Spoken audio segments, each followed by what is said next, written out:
नमस्कार आप सभी को। आइए आज हम लोग देखेंगे उत्प्रेक्षा अलंकार। हम लोग कल देख चुके हैं, इससे पहले श्लेष अलंकार देख चुके हैं। और श्लेष अलंकार आपको पता है वो शब्दालंकार है। और अर्थालंकार के देखिए 5 भेद होते हैं। मैं पहले ही वीडियो में बताई थी कि अलंकार को 2 आधार पे बांटा गया है, शब्दालंकार और अर्थालंकार। दो मतलब वैसे तो अलंकार के 3 प्रकार होते हैं, शब्दालंकार, अर्थालंकार और उभयालंकार।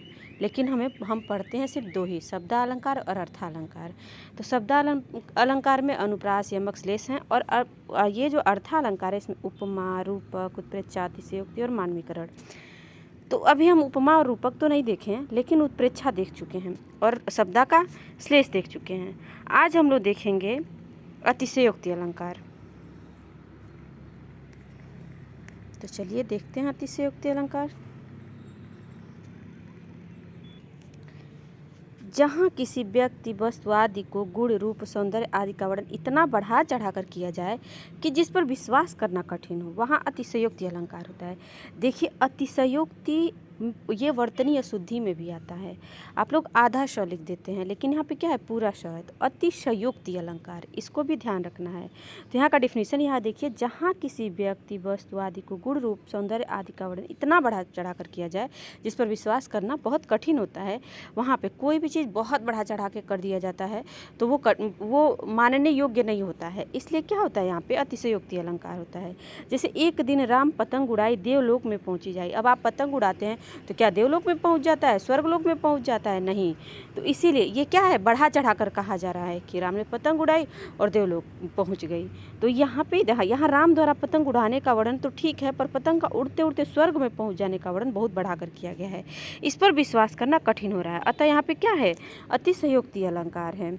अन्य उदाहरण देख लीजिए, देख लो साकेत नगरी है यही, स्वर्ग से मिलने गगन में जा रही। यहाँ साकेत नगर की तुलना स्वर्ग की समृद्धि से करने की अतिशयोक्तिपूर्ण वर्णन किया गया है कि स्वर्ग से मिलने आसमान जा रही है। क्या ऐसा हो सकता है? नहीं, ऐसा नहीं हो सकता है साधारण जीवन में। अब देखिए ये बहुत ही महत्वपूर्ण और बार बार परीक्षा में पूछा जाने वाला ये है लाइन, हनुमान की पूंछ में लगन न पाई आग, सगरी लंका जल गई, गए निशाचर भाग। यहाँ पे सिगरी है, सिगरी लंका जल गई और गए निशाचर भाग। अब ये बताइए, हनुमान के पूंछ में आग भी नहीं लगी और क्या हो गया, लंका जल भी गया। ये तो अतिशयोक्ति ही है ना, कैसे जल जाएगा बिना आग लगे? तो इसलिए ये बढ़ा चढ़ा कर कहा गया है। तो यहाँ पे क्या है, अतिशयोक्ति अलंकार है। देखिए इसमें इसका डिटेल दिया है कि हनुमान की पूंछ में आग लगाने से पूर्व ही सोने की लंका का जलकर राख होने की अतिशयोक्तिपूर्ण वर्णन है। अब देखिए, देखी सुदामा की दिन दशा, करुणा करके करुणा निधि रोए। यहाँ पे सुदामा की दरिद्रावस्था को देखकर कृष्ण का रोना और उनकी आंखों से इतने आंसू गिरना कि उसके पैर धोने के वर्णन में अतिशयोक्ति है। तो अतिशयोक्ति अलंकार है। यहाँ पे कहा जाता है कि उनका पैर, अपने आंसू से उन्होंने उनके पैर धो दिए सुदामा के। तो यहाँ पे क्या है, ये भी अतिशयोक्ति। आंसू से पैर धुला जा सकता है क्या? कि आंसू इतना तो जल की तरह इतना तो बहता नहीं है कि नल चला रहे हैं आप तो उससे आप आंसू से पैर धुल लेंगे। तो वही है कि यहाँ पे क्या किया गया, अतिशयोक्ति बढ़ा चढ़ा कर बात की गई है। अब आइए देखिए यहाँ पे अतिशयोक्ति अलंकार और ये हमारा अर्था, इसको भी आप लोग ध्यान रखिएगा कि अर्थालंकार में ही आता है आपका अतिशयोक्ति अलंकार, उत्प्रेक्षा अलंकार, रूपक अलंकार। अभी हम देखेंगे मानवीकरण अलंकार।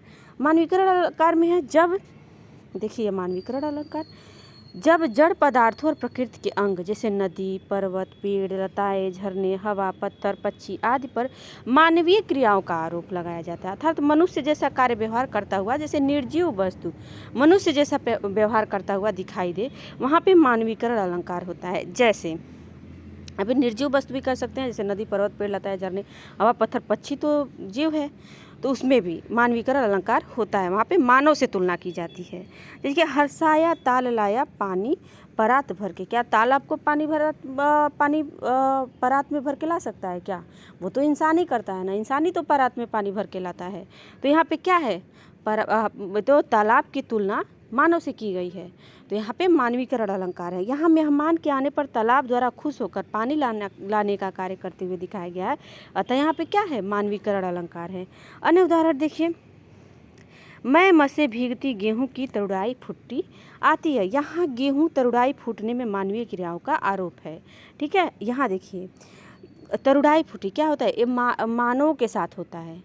तो यहाँ पे गेहूं की तुलना की गई है। अब यौवन में माती मटर बेली अलियों से आंख लड़ाती है, मटर बेली का सखियों से आँख लड़ाने में मानवीय क्रिया होगा क्या? अब मटर थोड़ी ना आँख लड़ाने जाती है, कौन लड़ाता है? इंसान। तो मनुष्य का ये काम है। तो यहाँ पे मटर का बात किया गया, इसलिए यहाँ पे क्या है? मानवीकरण अलंकार है। लोने लोने वे घने चने क्या बने बने इठलाते हैं, हौले हौले होली गागा घुंघरू पर ताल बजाते हैं। यहाँ पे देखिए, यहाँ चने पर होली गाने, सज धज इतराने और ताल बजाने में मानवीय क्रियाओं का आरोप है। अब सजना धजना क्या? चना थोड़ी ना सजदा धजता है, कौन सजता है? मानव, मनुष्य, इंसान। तो यहाँ पे इतराने और ताल बजाने, ताल भी मनुष्य ही बजाता है, तो इसमें किससे चने से तुलना की गई है? तो ये क्या है? मानवीकरण अलंकार है वसुंधरा बिखेर देती मोती सबके सोने पर, रवि बटोर लेता है उसको सदा सवेरा होने पर। यहाँ पे देखिए, यहाँ वसुंधरा द्वारा मोती बिखेरने और सूर्य द्वारा उसे सवेरे एकत्र कर लेने में मानवीय क्रियाओं का आरोप है, इसलिए यहाँ पे क्या है? मानवीकरण अलंकार है। तो आज हम लोग देख चुके कौन कौन से अलंकार, अतिशयोक्ति अलंकार और क्या देख लिए? मानवीकरण अलंकार। और ये क्लास 10 के लिए मोस्ट इम्पॉर्टेंट है, क्योंकि शब्द अर्थ अलंकार में यही इम्पॉर्टेंट है तीन, उत्प्रेक्षा, अतिशयोक्ति और मानवीकरण। और आगे हम लोग श्लेष देख चुके हैं। तो ये आप लोग का इम्पॉर्टेंट जो अलंकार था हो चुका है। इसमें अगर आपको कोई भी कन्फ्यूजन है तो कमेंट में पूछ सकते हैं। आज के लिए बस इतना ही रहने देते हैं। अगर आपको हमारा वीडियो अच्छा लग रहा है तो हमारे वीडियो को लाइक करें, हमारे चैनल को सब्सक्राइब करें और अपने दोस्तों में शेयर करना ना भूलें।